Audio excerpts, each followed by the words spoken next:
మీరు సాధించాలి అంటే ఆత్మవిశ్వాసమే సాధనంగా మీరు ముందుకు సాగిపోండి. ఇతరులతో పోల్చుకోకుండా ఇష్టమైన రంగాన్ని ఎంపిక చేసుకోండి. ఈర్ష్య ద్వేషాలు మనసులోకి రానివ్వకుండా అందరినీ ప్రేమించడం నేర్చుకోండి. ఉత్తమ ఫలితాలు మీరు సాధించాలి అంటే, ఉన్నత లక్ష్యాలకు మీరు చేరాలి అంటే ఊహాత్మకంగా వ్యూహాత్మకంగా మీరు ముందుకు సాగాలి. ఊహాత్మకంగా అంటే విజన్ ఉండాలి. భవిష్యత్తు మీద ఒక విజన్, నేను ఇలా ఉండాలి 25 ఏళ్ళకి, 30 ఏళ్ళకి, 35 ఏళ్ళకి, దట్ ఇస్ కాల్డ్ విజన్.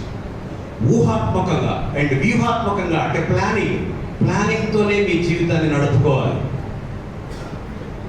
ఎదిగే కొద్దీ ఒదిగే మనస్తత్వం మీకు ఉండాలి. ఏకాగ్రతను ఏనాడు కోల్పోవద్దు. ఐకమత్యం సాధించడానికి మీరు కృషి చేస్తే అందరూ మీకు సహకరిస్తారు.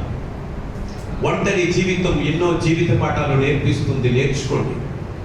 ఓటమి గెలుపులే, ఓర్పు సహనాలే మీ విజయాలకు సోపానం.